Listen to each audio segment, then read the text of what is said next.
And it was Emma's week. Emma, do you want to give a little intro to the movie? Yes. All right. So the movie I picked was Casablanca, very famous movie.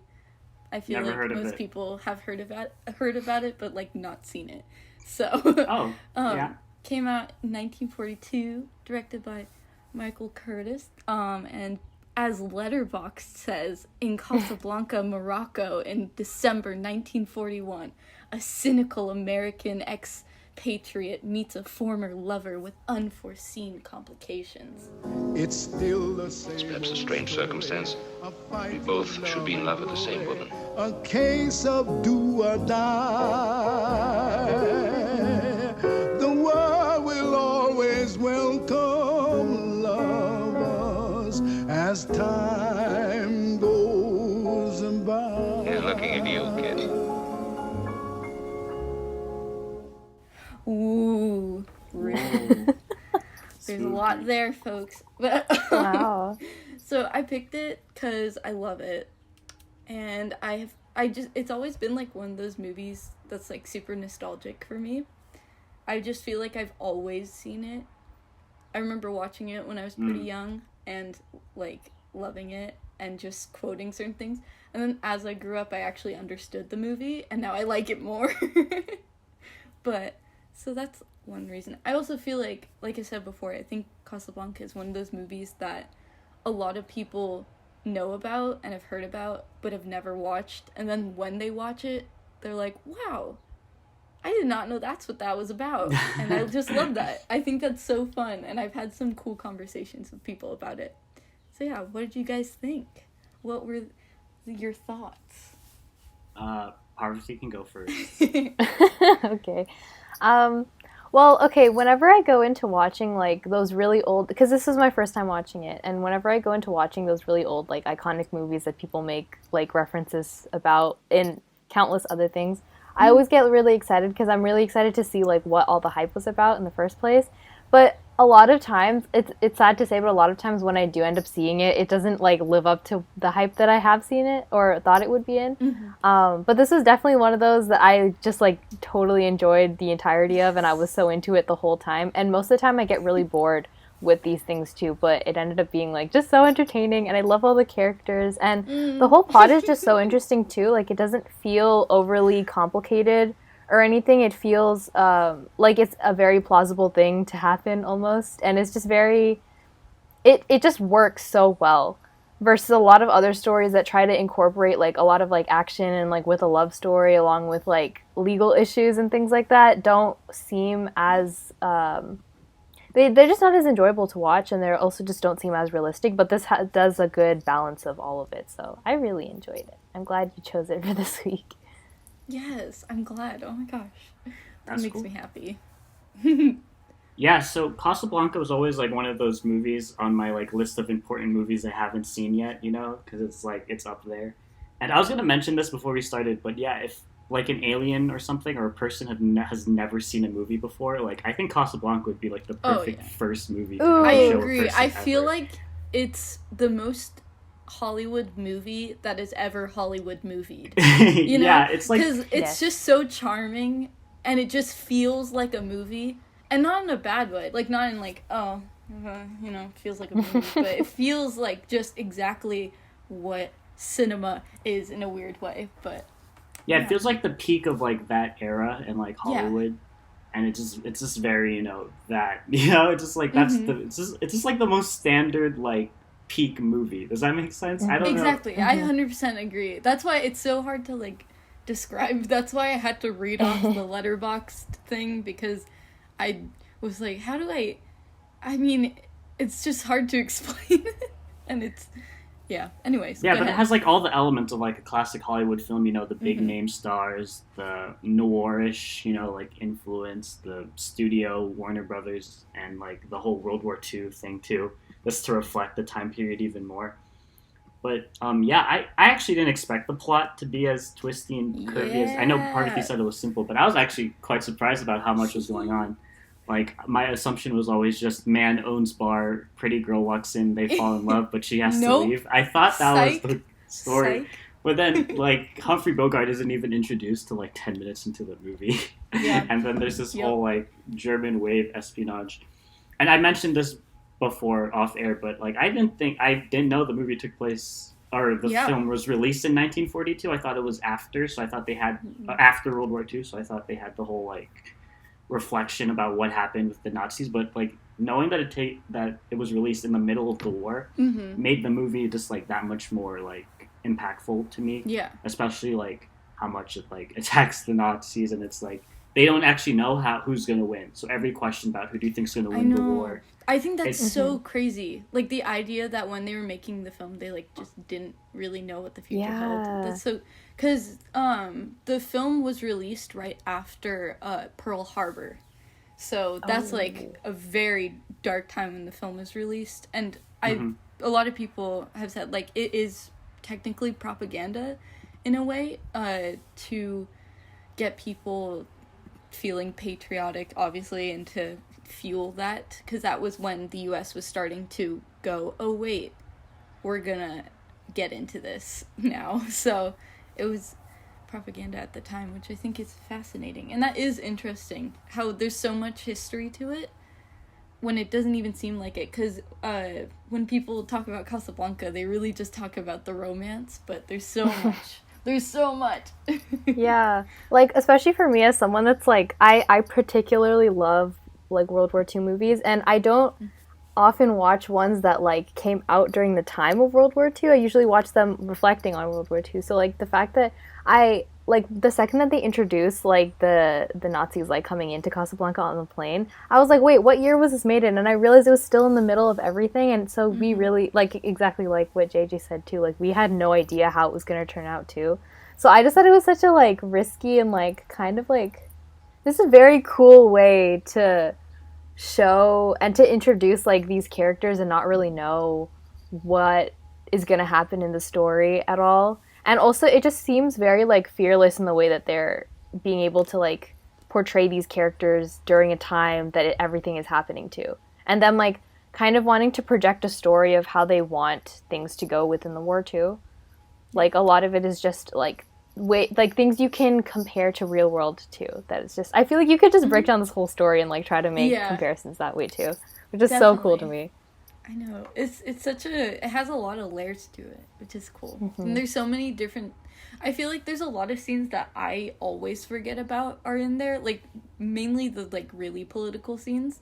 And then I'm always like, whoa, I just completely forgot about that. Because obviously the most, like, romantic scenes are the ones that people are most likely to remember. Because they're, like, technically, like, the big moments in the film. But there's so many little moments that I always forget, but are so cool and interesting, and exactly thinking about the minds of people at the time when they, like, go and see this film in the movie theater and, like, what they were thinking. This is terrifying.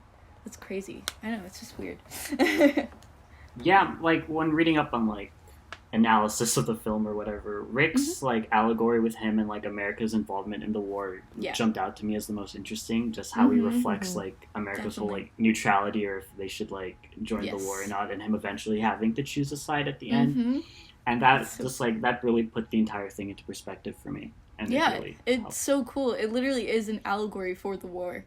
That's so like smart, and it doesn't like slap you in the face with it. I don't think like it's very subtle, and if you I don't know, and I feel like because it's not intentional. I feel like it was like I feel like that just happened. It was just like it just happened to reflect the story of America's involvement. But maybe I'm wrong about that. But it just seemed they like knew they were gonna. Well, actually, I can't remember if they knew they were getting involved with the war. Because it was based off a play that was written before Pearl Harbor started. So I think America was already having that debate to join or not. Yeah, exactly. They probably just... But they hadn't actually joined yet when the unproduced play was written for it. Yeah. It's interesting. There's so much. That's really cool. Yeah, it's just cool. I love it. It's so cool. It's so smart. I love like the subtleties too, because I feel like it's just written so smartly too, because the entire time you think of Rick as this guy who literally doesn't care about anything, and he's trying to keep up his neutrality within like every single political issue that's happening around Casablanca too. Like he literally has zero preference towards or against anything in the city until Ingrid Bergman's like character shows up again. And I think it's just interesting because it's like you, even when her character shows up again too, you still feel you still feel very much that the language that he uses is very like cryptic, so he could go either way too. And I just think it's really smart the way it's written because you feel this unpredictability about almost every character. And I just think that's so cool because it adds so much dimension versus like just confirming what you already believe about the characters too. And that helps very much for what happens in the end too, which I almost expected but also didn't know how it was going to end. And I think that's why I like it so much too, because it wasn't like a cliche ending that you would suppose would actually happen by looking at what was already happening. And I just think that's why I love the writing so much, because it makes sense even though nothing really built up to it. Like nothing really like told you, and if it did, it was subtle. So wait, build up to what? What do you mean by that? Like a build up like to the ending? Like the ending, how I guess all of our podcasts spoil. I mean, we already so spoil bad. every movie we talk about. No, like, that's okay. Gonna spoil I a feel movie. like you assumed that we're gonna spoil it. I always true. Yeah. Anyway, Also, this movie's like 75 years old. So. Yeah, If you're hyped about it, I mean, go But that's go and watch another it. thing. I watched it in a film class recently, and no one knew that it ended negatively. Like they don't get together. People were like, "Wait, what? Interesting. They don't get together?" And I was like, "Yeah, what?" That's like the only thing I knew about the movie. Yeah, I didn't know why anything about the movie. I thought people knew that, and then I was confused because everyone was shocked, and I was like, "Wow, okay." So, but anyways, like when he helps her and Laszlo get away, right? Yeah, And gives yeah, them the like that papers. ending.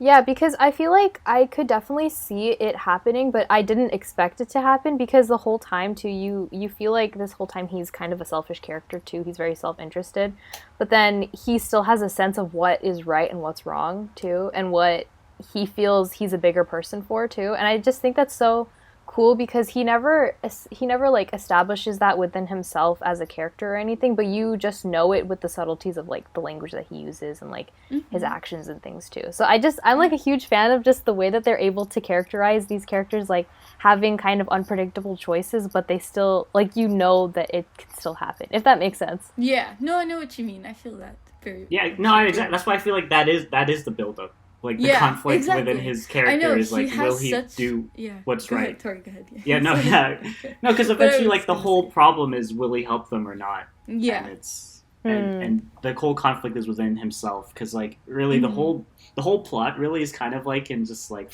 not free fall. What's the word? Like in static. It's like not really moving until he makes like the decision to like help or not, and that's where the conflict is. And that's what makes Rick such an interesting character, is the conflict with him. And you know there's like sentiment with him, obviously, but he's putting out this like really cold, neutral exterior. He's such a softie.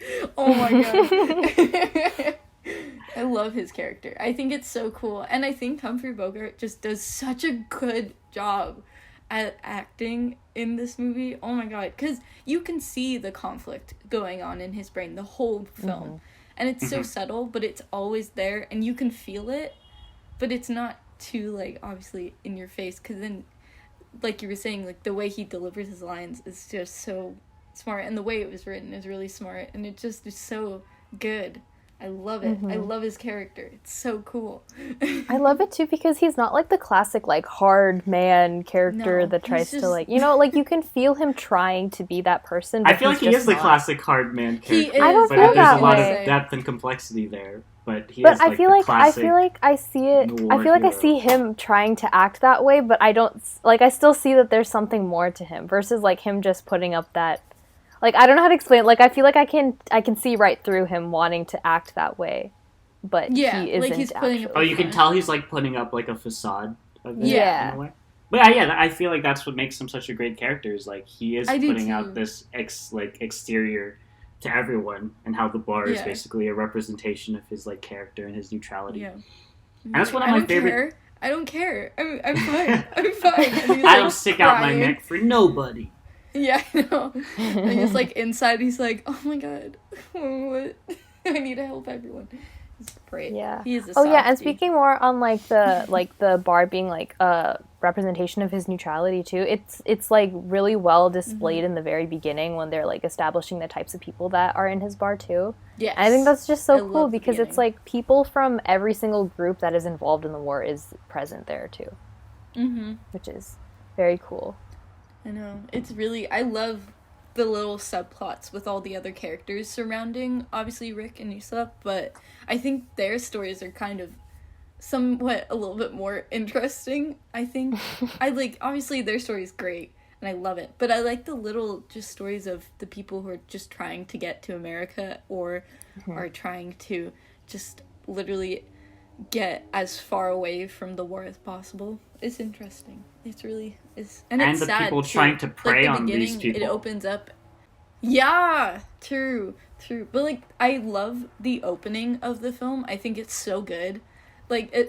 From the very beginning till you're introduced to Rick is my favorite part of the film. I love it because it sets up the dynamics of all the people in Casablanca so well, and you already know, like, in that first 10 minutes what the setting is like, what the people are like, and I think it's really well done. And I just think it's so cool. All the little things that they set up so quickly. It's good. Emma, I have a question for you Emma, that we set up back in our second episode on Dunkirk. Would you consider Casablanca a war film? Yeah. I would. But You would? not like, to me, this would be in the category of, like, war films like Schindler's List and, like, The Pianist, even though I haven't seen that. So, but where there's a war it's going on, but it's not Yeah. focused on the war. But at the same time, it is focused about the war. Focused on the war, yeah. You could strip away the war and you would still have a story, but it would lose all significance, really. But with the war being there, it has more of a purpose. Because it's propaganda.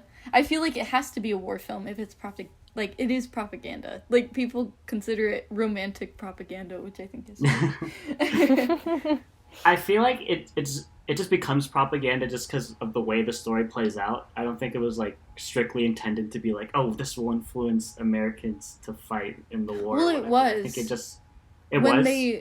when they first filmed it, I think they re-filmed a lot and rewrote a lot and re-edited a lot to make it more applicable. Okay, I'm pretty sure, because I remember learning about that somewhere. But also, I could be wrong. But I feel like I've heard that before. But, so, because I know that it was intended to make America feel more patriotic about going into the war. Yeah, I can see that, because it just, but at, like, the same time, it just feels like Rick is just thrown into, like, eventually choosing a side, which is one of actually my favorite themes of the movie. It's like, you can't be, like, neutral on some stances. No. Like, you have to, like, choose a side, because even, like, not doing something automatically puts you on the opposition or something. Yeah. I know, that's such a cool theme. Yeah, so it's like, it's about how neutrality sometimes is not, like, a good thing. The way to go. Yeah, being a centrist obviously is not the best thing for all. Like, sometimes you do have to choose a side. I was gonna bring this up if we ever did our segments or, like, what we watched this week, but I've been watching Clone Wars, the Star Wars TV show, and there's this a very similar thing about, like, they went to a village and the village had to basically choose a side in the war because they couldn't stay neutral, and it was just like, oh, it's like war theme going throughout the things I'm watching this week. But yeah, about the whole movie being a war film, I think because war's such a big thing, and I think this touches on, like, the whole, like, effects of just, like, normal people. It's not about the battles and the flashy things that you know, a lot of movies cover, but it's also about the, like, societal impact of war and how it displaces a lot of people and it creates a lot of refugees, which is also a very interesting story. So it is definitely, like, a war film in that sense. I agree. But, okay, good, yeah. Cool. We agree. It's a war film. I can consider it one of my favorite war films. Oh yeah, you have, like, a top 5 war films that's, like, 30 films. Oh. I do. I can add Casablanca to the list. There we go. Like 4. Cool. Yeah, but I didn't expect the movie to be as epic as it was. When I mentioned earlier, I thought it would be, like, a smaller, like, romance that just happens to be taking place during a, like, a period of war. But the war is so incorporated into the story, and like Yes. I don't see how it couldn't be considering how big it was, so it makes sense Mm-hmm. too that it's such a crucial part of the story. I know, and there's so many like twists and turns along the way, and it's just like there's so much going on in the story, which is so cool because I also feel like so many people just expect it to be a romance, which is great. Like that part's fun and all, but I think the other stuff is a little bit more entertaining. Yeah, I think so too. And I also think that like a lot of times the reason why I said it felt simple to watch is because of the organization, I think, and the way that they put it together. Mm-hmm. I didn't feel disconnected from any of the subplots or anything because of the way that they kind of like differentiate the interactions with people, even if it's very like quickly cut too. Like I just feel like I know exactly what's happening every single time the like different sets of characters are speaking or planning different parts of the plots too. Mm-hmm. And so that's why I felt like more of a simple watch to me versus a lot of other movies. They include a lot of subplots, but they do it in a really like mixed up way that makes it more confusing for me to watch at least. So yeah. That's interesting. Yeah, there are a lot of like subplots, but I feel like they all still have a connection to like the conflict at hand, because the conflict in reality is just like this big, Third Reich versus the rest of the world type of thing. And every conflict in this movie seemed to stem from that, I think, and like the effects of that war on this city of Casablanca. But to what Emma said about the intro, I love how it sets the tone. I love it too. Yeah. It's so fast, but it's like a wartime news report, essentially. It is kind of. Well, no, not like just that, but like all the way up until you meet Rick. Like even when you're in like his cafe and all of the different characters are interacting with each other, I love it. I was gonna mention that. Yeah, I think that's one of the coolest parts of the film because it's so quick, and you get so much from it, and you learn about these characters, and you learn about the refugees in Casablanca and what they're struggling with, and you learn kind of the motivation of all of the people there, because I feel like it's very two-sided, the motivations where it's like trying to get to America or trying to get people to not go to America, or actually, but then there's a third-party group of people just like chilling. That's right. people basically profiting off people trying to get to America. I feel like that was such a crucial part to it. True. And people just capitalizing on the That's influx like of people. crazy. Yeah, one of my that favorite part's really interesting. No, you were about to just finish what you were saying. No. I just said interesting. Yeah, you're good. Yeah, one of my favorite small parts is just the guy, just the pickpocket who goes around just like stealing from people. Yeah, it's just like it just sets the place. It is about Casablanca, which is a great title, much better than the title of the play. What's the play? It's like Everyone Goes to Rick's. Oh, I remember learning about that. Ew. That sounds like Everybody Loves Raymond, that 90s show. Yeah, maybe that's Everybody Hates Chris. But also, I think it's trying to capitalize off the success of Algiers or something. Algiers? I don't know how to pronounce it, but it's a movie that came out, in 1938. That was really popular, so they wanted to be like, oh, another movie about a place in Africa. It's like name of city. But it really is about Casablanca. It is. I feel like it's very much so. It's like, I don't know. I feel like it's great. But, yeah. So, I love that. What were some of your favorite parts? Like, did you guys want to talk about that next? I feel like I've already talked about mine. So I feel like some of my favorite parts are kind of just like watching like all of the people in the actual cafe just like existing with each other, and like while Sam is playing and like his music in the background too. Like it just seems like such a cool environment that I would love to be a part of. And I think I just love like the whole establishment of everything too. Like I love how much I feel like I am in the movie and in the place that they're in. And like you said, like the whole movie is literally about Casablanca, and like it's about the people and the circumstances that they're under and the war, but it's also just kind of about Casablanca. And I love that I feel like I'm in the environment itself too. So I think they just do like such a great job of like pushing you into that and pushing you into his cafe and really feeling like you're a part of it too. So I think like if I were to go back and watch like a YouTube scene, it would definitely be like Sam playing for the people in the cafe for sure. I love Sam. Sam's one of my Me too. favorite characters. I love him. I also love He's so Sasha. great. He's so funny.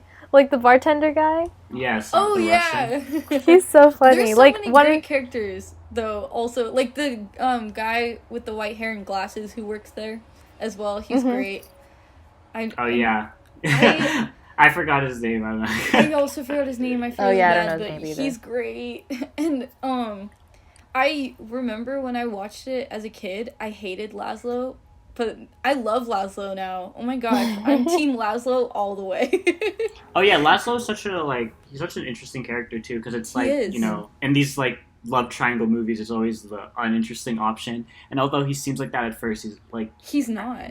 he's not. Such That's a the movie. package. Oh my Yeah, god. he's a leader great of person. like French resistance, dude, and He he's willing to sacrifice his own safety for his wife, which proves he like truly does love her. I know. And she loves him too. Like, that's the thing. I feel like, because her situation, I know we aren't really talking about that, but like her situation in the film, that's horrible. To like think that your husband's dead and then you're like, okay, and then you find another guy and then you find out that he's alive and you're like, oh god, I'm in love with two men. What do I do? She's like psych. What do I do? That's horrible. That was such a great revelation for me. I'm like, oh, you were cheating on your husband, No, but then it's like she thought he died, yeah, and it makes it Yeah. that much more heartbreaking. Exactly. So, and then I feel like it just complicates everything in me, not in the movie. Well, it does complicate things in the movie, but as like an audience member, I now am like, oh, like I love her with Rick, but also her with Laszlo. I mean, come on, but but it's like it's so complicated, and I feel so bad for her. That must have been so horrible. Like, even though she's a character, it doesn't really matter, but at the same time, like, I just watch it and I'm like, god, she's in such a horrible situation right now where she has to battle with two conflicting like relations in her mind, and she's like, but I love both of them, which is weird because I'm married and it's just awkward. But that's cool. I like that part of the story. I think her character is really interesting as well. I feel like all the characters are interesting. We were just talking about that.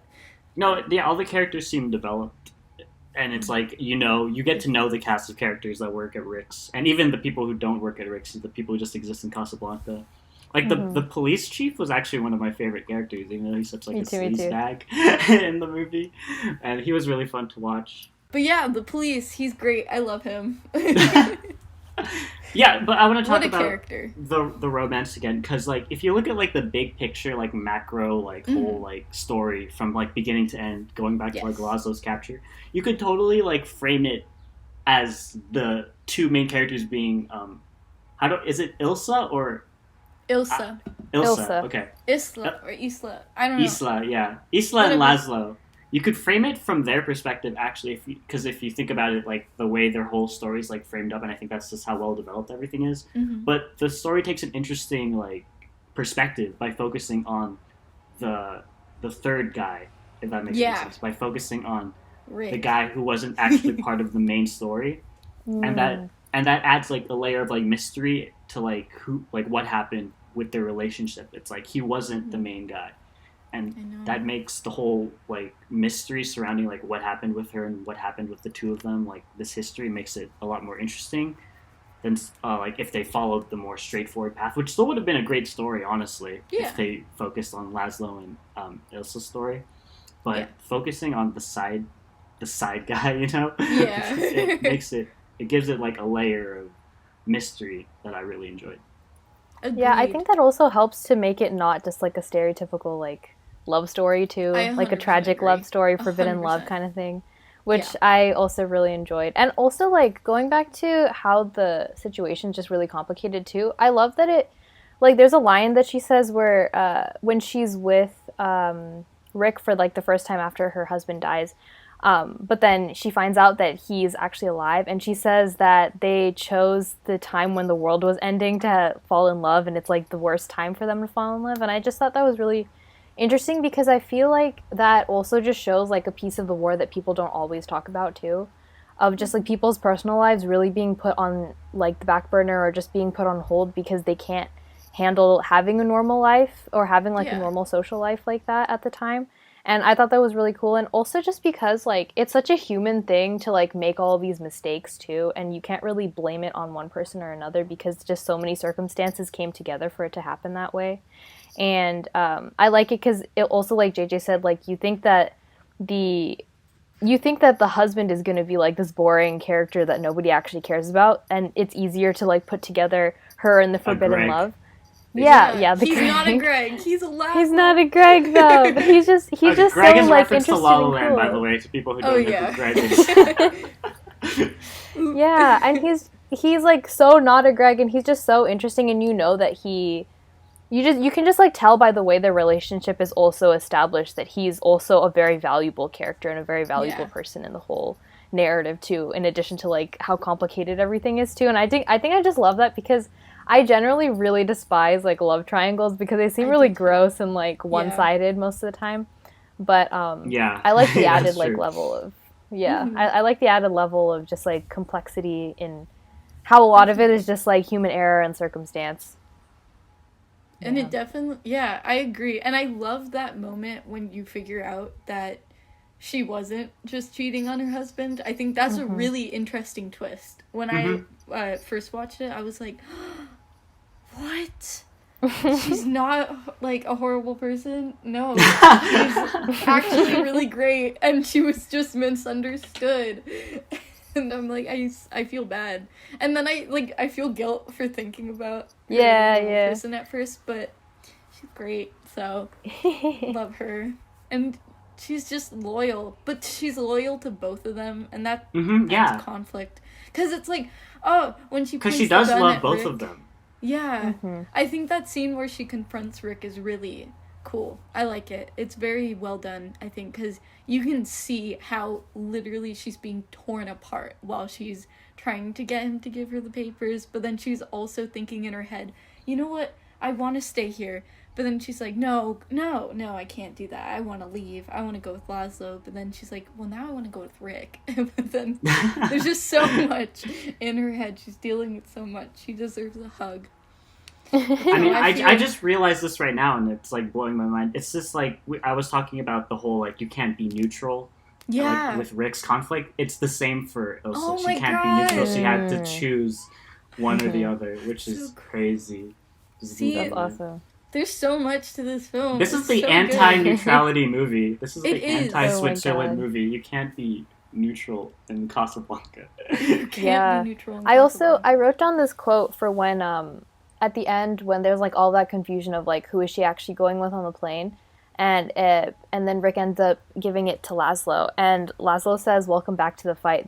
This time I know our side will win." And I just thought that was so like that really like put the cherry on top. Like it really tells you exactly what it's about, and it makes you feel like even though you went through this whole like roller coaster of like, oh, but will he go on this side and what will Ilsa choose and like all of these things, I think it really like helps to put it together in the end of like, yeah, this is about the war too, guys. Like this isn't just about a love story. Think about the war as a love story, and like having to choose which side. The war is a love story. Whoa. I mean, yeah, and I just thought it was really cool too because I thought it would end up being like a really cheesy ending of like, oh, haha, I'll remember that. But then it ended up like the way it's delivered feels very much like, oh yeah, that makes sense, and it doesn't feel like a cheap cop out too. So I really enjoyed that, and I liked that he said that quote. But we're kind of on our favorite scenes. Yeah, like, I'm sorry, I'm not leading it really well. I'm not. No, it's cool. It's perfectly fine. Free flowing is like what we do actually most of the time. It's hard for us to stick to a set anything on this show. That's true. Yeah, but we were talking about favorite scenes, and I would go with the ending. Honestly, it's just the way everything comes together is really satisfying, and like endings like that where it's not really a happy ending, but it kind of is. You know, it's like those ambiguous kind of like. I like it. Mm-hmm. And it reflects, the time period too, because you don't know if America actually does win the war. Mm-hmm. Yeah. So just that uncertainty of them walking away like to an uncertain future, basically, and of course the iconic start of great friendship. Yeah. Fantastic. When that Final line shot. came up, I completely forgot that was from this movie. And when that line came up, I was like, my serotonin levels just went up. Like, I was like, ah! I was just Best waiting for line. it. Like when they Best arrived line. at the airport, I'm like, okay, this line is gonna show up eventually. Just gotta get to the end now. I was gonna say, but I think it's interesting, like you were saying, the uncertainty that they felt, obviously, like, at the time, because they didn't know that the U.S., well, not the U.S., the Allies would have won. Germany would lost. But, like, that's so crazy to kind of put yourself in the mindset of the people at the time. I just completely, like, because obviously we know how it goes, but that's so fascinating to think about how much uncertainty everyone felt at the time. That's weird. And I feel like it hits more, because that gave me chills when you said that, because I was thinking about it, and I was like, wow, oh, that's terrifying. They don't know. Oh, I want to tell them, but I can't. But that's how I feel. I don't know. It's crazy. Yeah, that line hits a lot harder when you know, like, they actually didn't know who. Yeah, I know. And especially, like, that year, I think, like, 1940, I think Germany's still at, like, definitely the height of their power. Oh, yeah. So it's definitely, like, not, like, such a guaranteed or even, like, a surefire, like, guarantee that they would win at all. So, just, like, Scary. the end really puts everything together, and if I had to go back and rewatch a scene, it'd just be that end. Yeah. I agree. That's, I have a playlist on YouTube with movie scenes I love, and that scene is in it. So, like, I've talked about how I love the beginning, and I think that the beginning is probably, like, my favorite. I love that first 10 minutes so much of setting it all up, but I love the ending so much too, and I feel like that's just the most iconic part, and it always makes me smile and also cry and also just get excited. Yeah, to talk about the beginning, like, hooked me, like, in a way, like, with the whole news, what was it, the wartime news report. It's like, oh, wow, so, like, this is really, like, a place that's, like, bustling with people, but, like, they are refugees, which is one of the more interesting, like, personally, to me, like, aspects of war is, like, the displacement of people.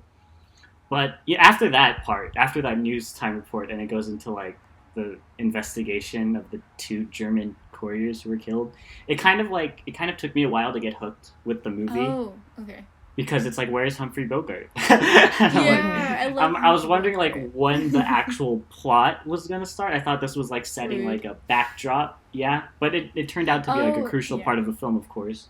Yeah. But, yeah, so, like, the beginning, it did take me a while to get hooked, but I feel like on a rewatch, I'd appreciate that more. But just, like, to break down my experience. I totally understand that, because I'm thinking about it now, and obviously the first time I watched it, the parts that stick out to me were probably the romantic scenes, the flashback, and the ending. Like, that was probably the ones that stood out to me. But now, I think, I like the in-between moments a lot. I like the people that make Casablanca, like the city. It's interesting. Yeah, well, I mean, I still love, like, the people eventually, like, they introduced this colorful cast of characters. Like, even the owner, like, Ferrari, the owner of the Blue Parrot. Oh, yeah. He was fun. So many great characters, yeah. I know. All the characters are really likable. I mean, obviously, there's ones that aren't. But even still, it kind of doesn't. Yeah, because I'm thinking about the Nazis, and I'm like, they're not, like, unlikable, but you don't like them because they're Nazis. But I'm not talking about them.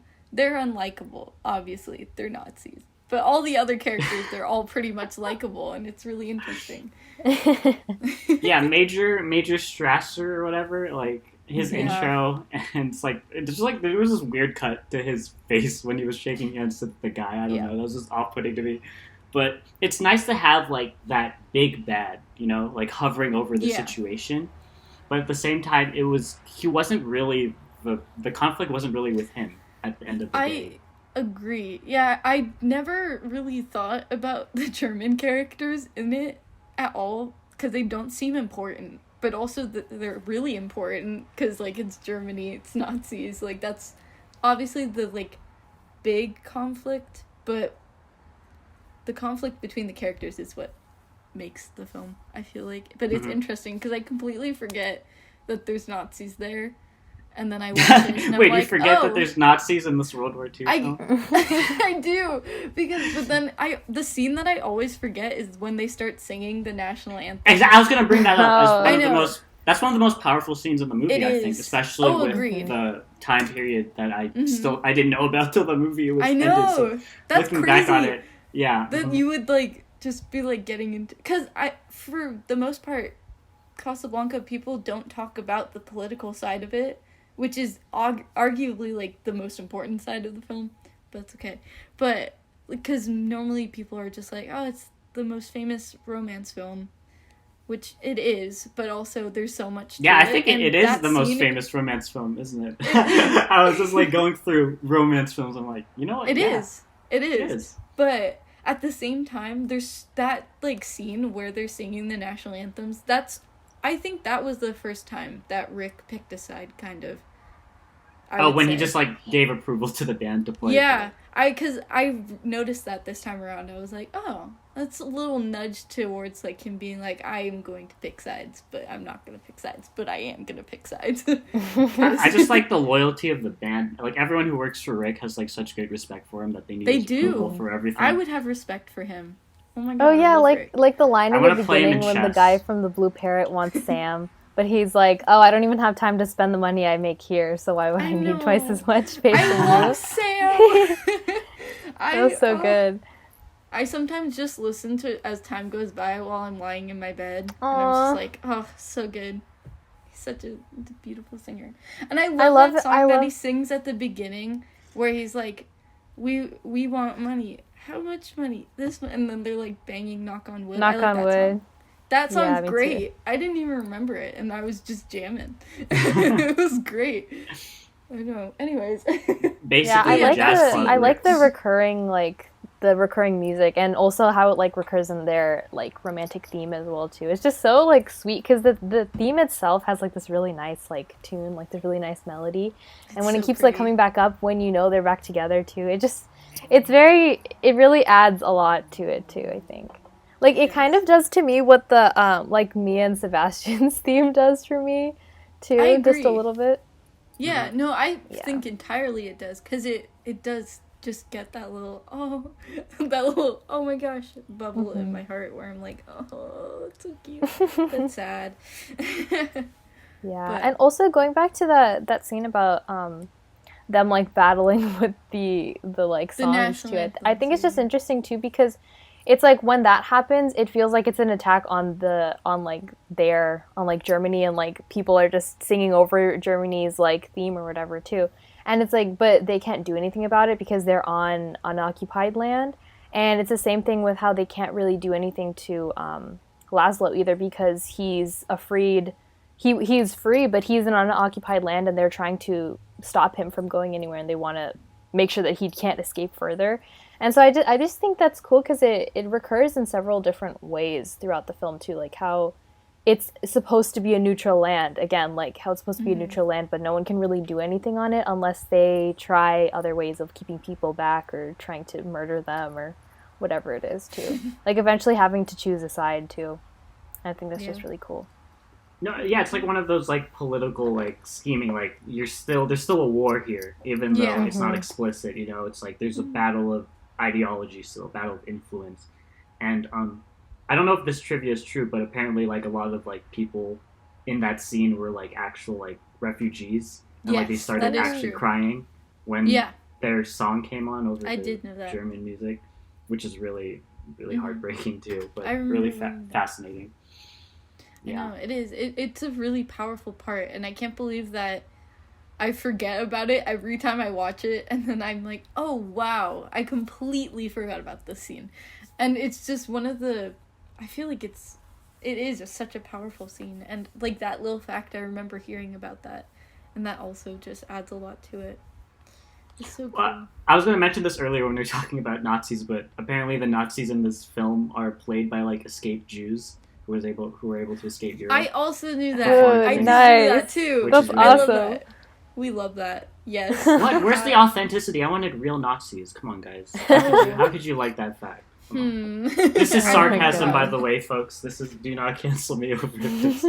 Are you sure? No, I thought They're I thought just you gonna were- take it out of I thought you were context. Like Take 10 it out of years from now, context. Twitter's gonna hate you. My quote: Wow. "Where are the real Nazis in my films?" But okay, back to the conflict, stuff. the musical conflict scene. But I think that scene also builds on Laszlo, because the Germans were just singing their song, and he didn't have to like raise everyone else to go against them. He didn't have to play their theme as well, but he did anyways, even though that got him arrested, basically, or like put him in more hot water. He's so smart. Like, Laszlo, I feel like I wouldn't have thought of that in that moment. I would have just got angry and, like, want to beat up someone.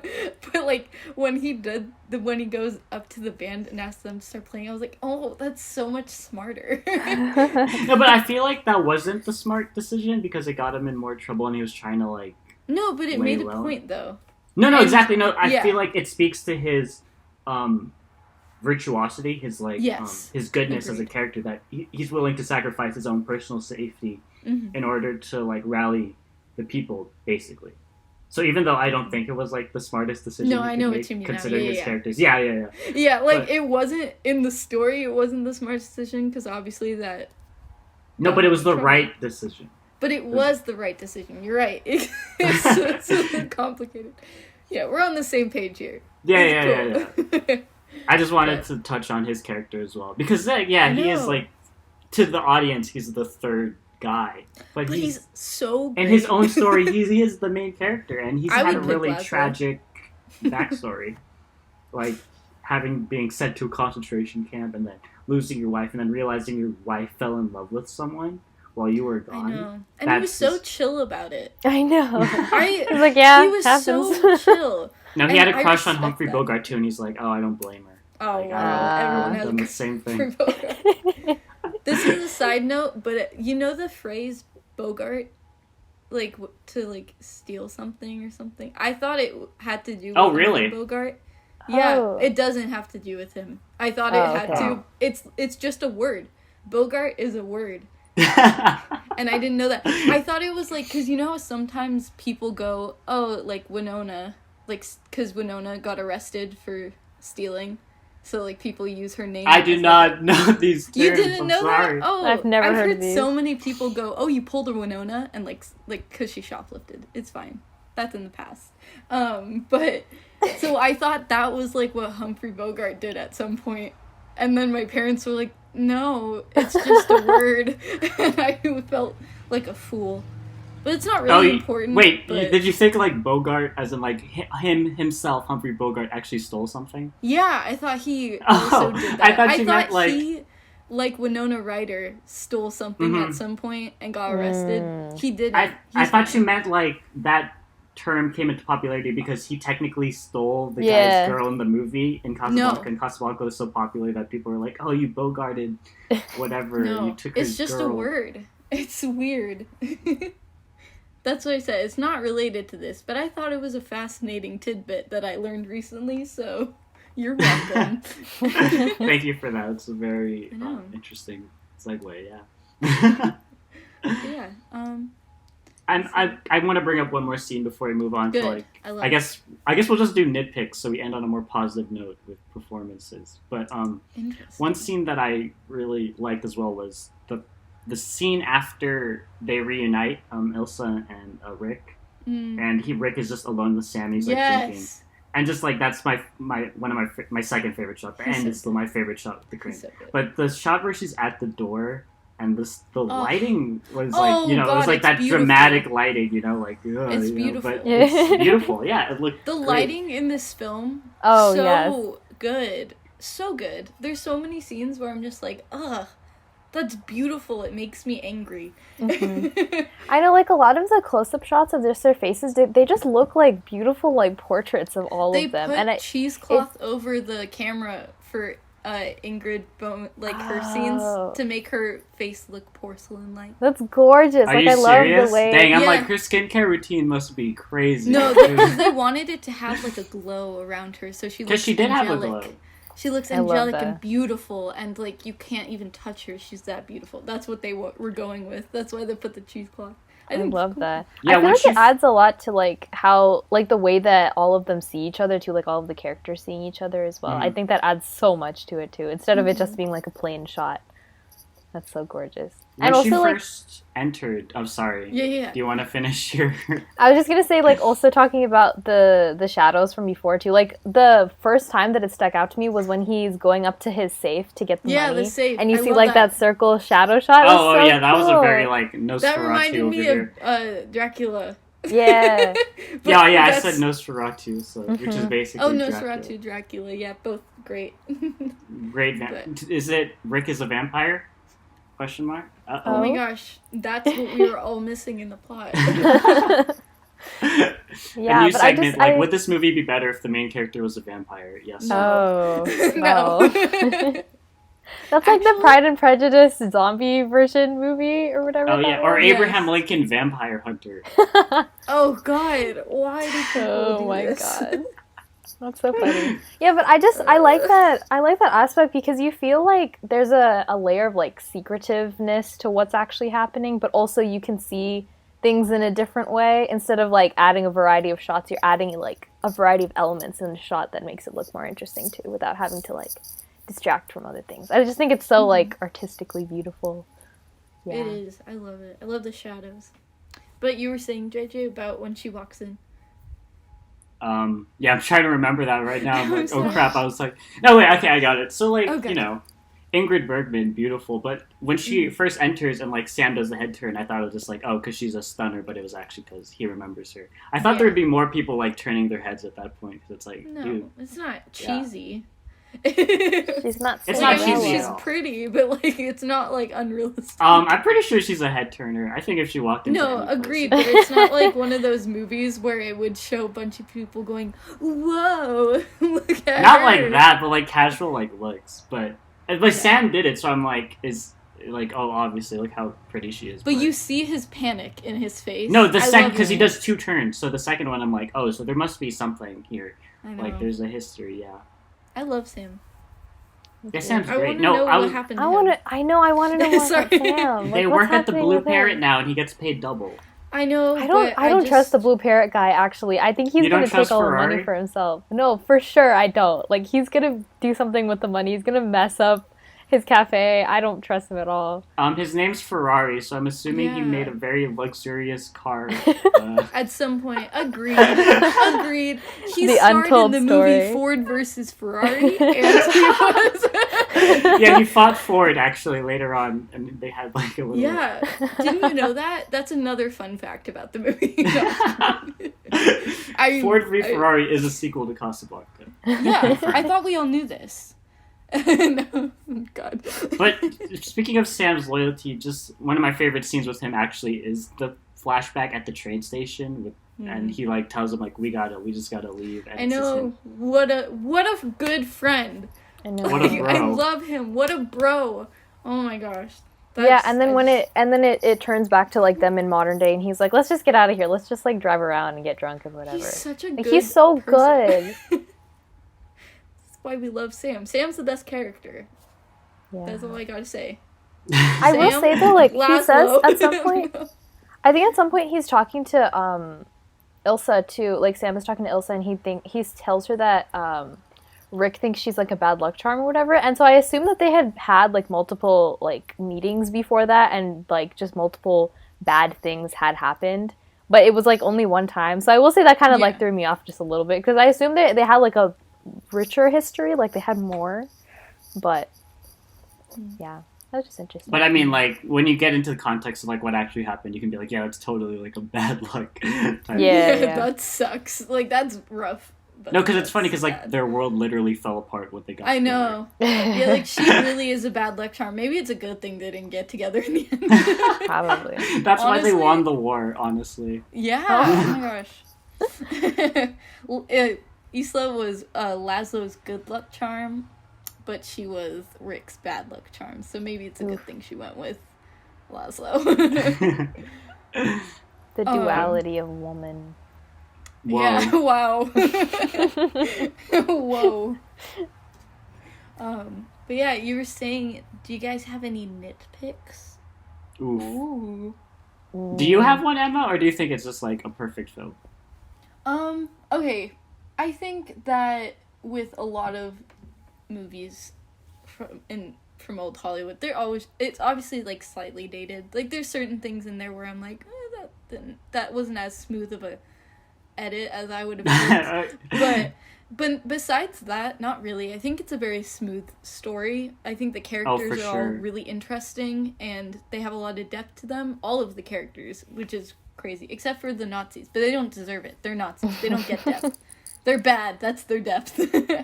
But I think that, like we were saying, the lighting and the cinematography, I think, is really beautiful. I love the way that they manipulate shadows in the film.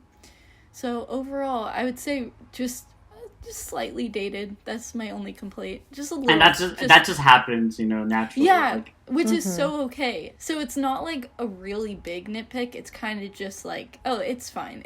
Because people look back at movies that come out today and it'll be like, oh, it's a little dated, but it's still a good movie. So that's my nitpick. What about you guys? Unless Parv wants to go first. Oh, I can.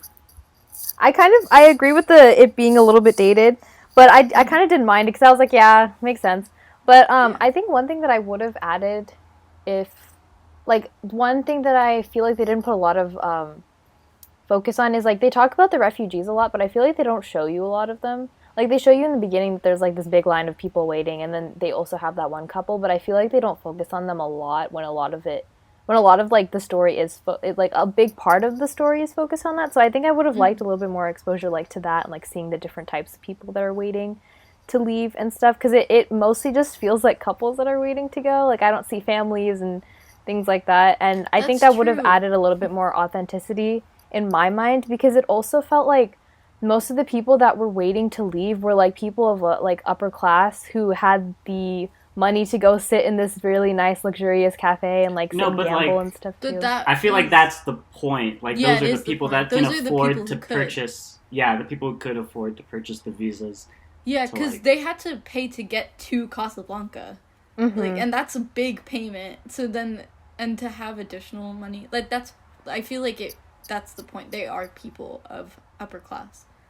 I see. Because I think in the beginning they established how it's like either by like foot or by car or something like that you can come along. So I assumed it was like a more variety. You have to cross the Mediterranean Sea, so I don't see how foot or by car would get you across the. I don't know. I think it just because I think I also just associate the word refugee to be with like a variety of people too. So I think I would have liked more focus on like the types of people that were there. But if anything, maybe just a little bit more focus on that. But besides from that, like I liked everything else, and I did like how much they did talk about all of it too, and they give you like a sample couple too, which was really cute. Like, I really liked that part. Oh yeah, exactly. I was gonna bring that up. Money. They were so. Oh, that was cute. So nice. I know. If I was at that roulette table, I'd be like, "What the fuck, Rick? What are you doing?" If I saw him whisper to a guy and he just puts like all his chips on one number, I'd be like, "Yo, right there, right." Yeah. No, you see the reactions of the people around him. There's some that are looking at him with like a glare, like, or like some people are shocked too. They're like, "No, what?" No, one guy asked, like, is this an honest... Yeah, is this an honest establishment? Oh, I mean, none of you are even supposed to be gambling there anyway. Exactly, so. I know. Which is so funny. That's a really funny scene later on, where it's like, oh, I'm closing you down because of the gambling. Oh, here's your earnings, sir. Oh, thank you. Yeah. Oh, I love I'll talk more about the chief in our next segment. In the best quotes, agreed. But anyways. Yes. Yeah, on your point about the refugees, I feel like even though it gives a good, like, encapsulation of Casablanca, I feel like there's, like, so much more that we didn't see, but I feel like that's just a product of, like, we're in, like, a high establishment bar, so we're not going to see, like, exactly families. Like, that girl is underage, she's not even supposed to be in there, so I don't know how we're going to see, like, a family with, like, 2 little kids, like, asking for visas to get to America. But I see what you mean, because, like, that kind of leads into my nitpick that I had, but was eventually solved. So, weird. Okay. It was solved with the movie and like how the movie ended. I didn't expect it to. Okay. Yeah, so like it was so like epic and large scale that it surprised me to a point, and I wish the movie was longer in a way. If that makes any sense, I wish it showed more, because like one of my biggest problem was the romance actually between Rick and Ilsa, because I feel like a lot of it, even with the flashback, a lot of it was just like them saying "I love you" to each other, and not enough of like them actually being in love. I like didn't buy it there for a second, but when like other people talked about it, I bought it more because like when other characters speak upon it, it gives it more validation than just the actual two people in love saying, "Oh, I love you so much." Yeah. Like, okay, but like, do you really though? So like, I had a problem with their relationship, but the way that the movie ends with them actually not ending up together and Rick saying like, you might not regret it today, you might not regret it tomorrow, but you'll eventually you'll regret it. Sorry. It eventually that all their relationship problems made sense to me. I'm like, okay, I guess the movie kind of addressed that maybe there wasn't the best relationship and they just had like a little thing in Paris and they'll always have Paris. Don't say it. It makes me cry. I'm so sorry I said the lines. Nice to know I have Humphrey Bogart, at least a little bit of his delivery, if I can like... Okay, now, let's not... There you go. I just had to praise myself a little bit, and then Emma would snap right back, like, what? Yeah, no. Why would you say that? Yeah, that's so true. But yeah, so that was like my nitpick with it, but it eventually saw. But then, like, still, I don't know if it's like when I don't think I'm like stuttering my mouth off here. I don't think I would consider it like my favorite, like a favorite of mine. I feel like it's a perfect film, but it's not a film that I would revisit a lot. Interesting. Does that make sense? I would really love to watch this in the movie theater on a big screen. So I've seen it in a theater. It's beautiful. Oh, really? Oh, that'd be really, great. and it hits harder. Oh my gosh, the music surrounding you. Exactly, yeah. It's way different. I saw a review on Letterboxd, I liked it today, where it was someone, they went to see it in a theater, and then it's like Humphrey Bogart says, "We'll always have Paris," and then it's like me being taken out of the movie theater in a stretcher, and I was like, same. No, because I feel like, especially movies at that time, are made to be seen in a theater. Yeah. Especially, obviously, because what are they going to do? Watch it on their laptops? Yeah, yes. right. Wait, they didn't have laptops in the 1940s? Yeah, so like that's like I felt like I was disgracing the movie even by watching it on a TV with like a relatively loud sound speaker. I feel like I was still missing so much of an experience. I've seen it in a theater and it made the movie for me. I feel that seems magical. I want to do that. It is magical.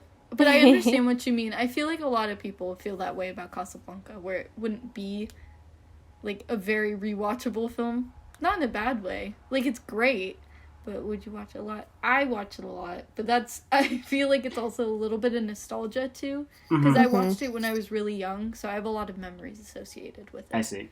So. I think I'd definitely rewatch this. I just love the vibe so much. I love the vibe too. It's very, it makes me really happy to watch. Like, I just love its dedication to, like, it's the story and just everything around it. It's just very, it's just so fun to watch. I feel like it just keeps giving more and more too. And I just, like, enjoy watching the characters so much too. I feel like I'm their friend, like, seeing something unfold. Agreed. I also feel like that. Yeah. But yeah. Yeah, I just feel like I wouldn't rush back to watch it unless it's in a theater. Then I'd be like, give me the first tickets in. Yeah. But I think if I wanted to get like a little flavor of Casablanca, I'd just watch a scene on YouTube or something instead of putting the whole thing in. But, that's just whatever. I still think the movie technically is perfect.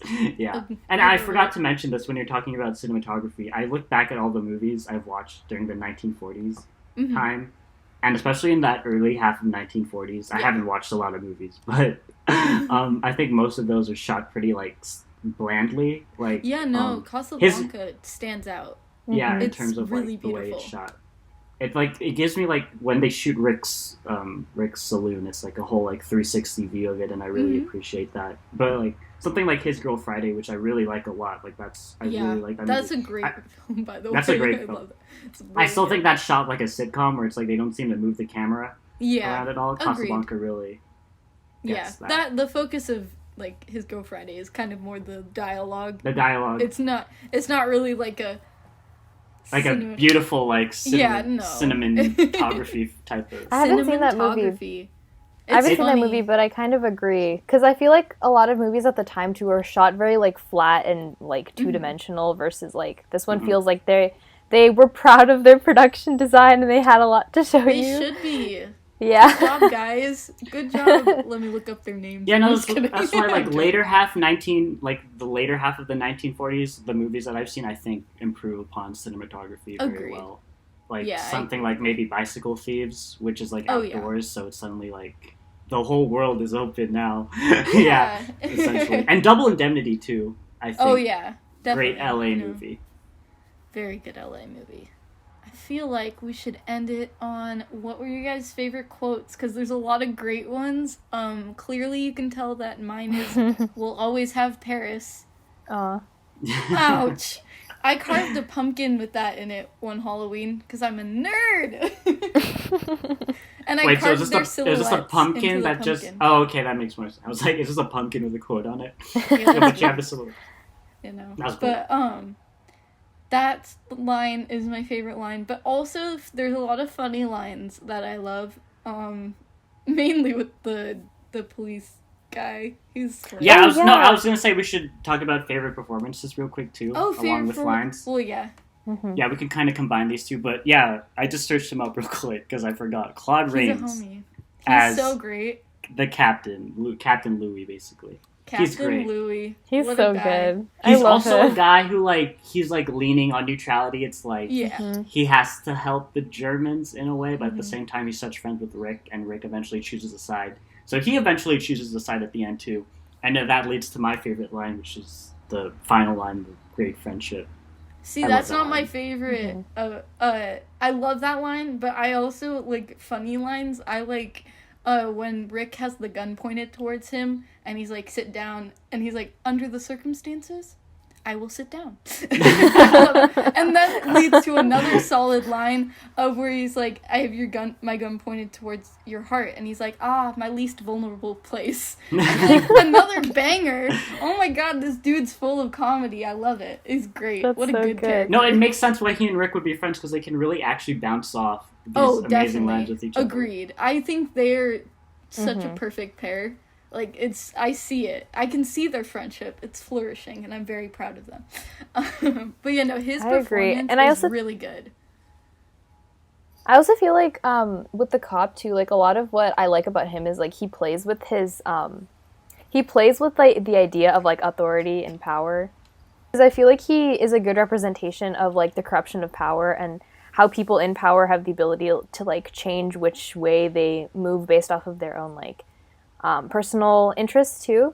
And I think that's cool because he plays that off of like Rick as well, and like Rick has his power in his bar of like what he does, and that's why he tries to remain neutral, but he like flows along with what goes with like his personal interests too. And it's the same with the cop too, and like he also highlights it of like how they murdered that one guy. I forgot what his name was. That one guy who Ugarte, I think. Yeah. And he was like, I don't know if I should like write it off as like a suicide, or like he was like killed in the process of us taking him or something like that. And I just thought that was really cool, like, because you can really see how he acknowledges his sense of like power in this situation too, and he acknowledges his ability to be corrupt or not. And I think that's really cool. He calls himself corrupt though. He literally calls himself. I know, yeah. And I like that he's like aware of that. Like he knows that he is. He's not just like trying to pass it off as like, oh, I'm actually a good cop. Like he knows about it and is able to like weaponize it the way he wants to. But and that's why I thought the ending was especially good to me as well, because I was like, he's corrupt, and he was kissing ass to like the Germans all this time, and then finally they kill the Major Strasser or whatever, and he's like, oh yeah, okay, that's fine, like I'll just pass it off. And usual suspects. Yeah, I just love it so much because I feel like, oh my god, I know, and like that itself like adds so much to his character to me too, and he's wonderful. He's great. Yeah, his character is really fun. I love him. He has the best lines, arguably, in my opinion. I've already said that, but his lines are hilarious. Like, especially earlier when I said I'm shutting you down for gambling. You have gambling in this establishment. Here's your earnings, sir. Oh, thank you. It's so fun. So stupid. I love it. Oh my god. Favorite performance. I don't know. I feel like that's hard. Like, part of me likes all of them, but also I feel like, yeah, I love Humphrey Bogart's performance a lot. I think his character's great, and I think he's really good in it. But I also love the cop I love him too. So that's another one. And then, yeah. So I feel like those two kind of tie in my brain. I feel like... Me too, I think. Yeah. But any other lines? I was gonna shout out Ugarte real quick, actually, even though he's in the movie for like 5 minutes. I think the guy who for some reason I just liked his performance. I thought it was just fun to watch. And just the way like he's like, oh crap, they caught me. Can I just cash in my chips? Yeah, I know. Yeah. I've seen him in something else before, but I can't remember. But I've seen that actor, and he was good in the other thing. He says this line that I've been thinking about because I don't really understand it, but he's like, he says, I have a lot of friends in Casablanca, but for some reason because you despise me, I trust you the most. Like, I've been thinking about it, and I can't, like, I don't know it's what it means. Because I feel like Rick is like, I know what you do. Yeah, like he knows Rick sees it. And I don't trust you, and I don't like you. And then he's like, oh, see, you understand me. You get me on another level, Rick. Mm-hmm. And I love that. I see. I don't know. That's my reading.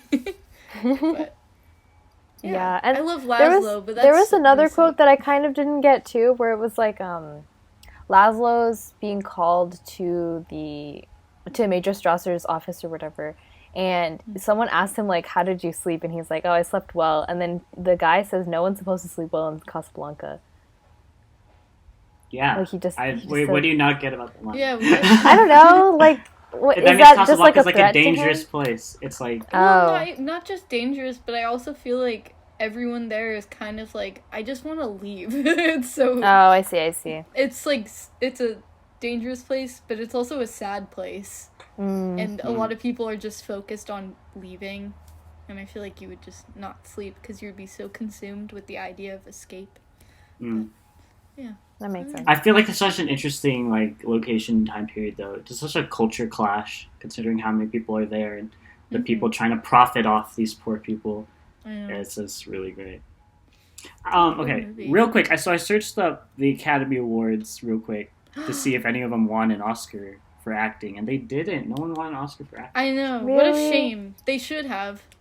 I remember learning about that too, and I was really upset when I found that out, because I don't agree. Yeah. Wait, did Bogart it win and Best Rains were Picture? nominated, and those were... It won Best Picture. Yeah, okay. Obviously, yeah. I mean, it's Casablanca, you know, gotta. But that's funny how it didn't win any acting. Because I think it should have. I don't know. I feel like the performances are really good. Yeah, well, I haven't seen any of these other movies, so I'm looking at the nominees for that year, so, you know. Who won? Gotta watch more films. For actor, it was Paul Lucas on Watch on the Rhine. Have not heard of that, so. Good job, Paul. Don't know you. Good Never job, saw Paul. the movie, but I'm proud of you. Congratulations. I know, that's great though. But yeah, any other quotes? Want to wrap it up? I think I've said my share. Yeah, I just like all the quotes. Yeah, let's give me a script, please. Circles the entire. Yeah, highlights every single line. I feel that. But yeah. But yeah, Parvati, do you have anything else on Casablanca? You know how I said that I like Sasha, like the bartender? This is like a really random quote. He says, you know how he keeps saying like I love you to Yvonne, like that one girl who's like miserable, and then yes, like, I forgot to mention that. Yeah, it's so funny because she's like, oh, give me another drink, but he's like, I love you, but he pays me. I just thought that was a funny quote. Yeah, I know that was funny. That's a good quote. There's a lot of funny quotes in the movie. I feel like a lot of people think that it's not gonna be a funny movie, and then they watch it and they're like, oh, there's some really funny parts in this like film, and I like that a lot. I feel like it's cool.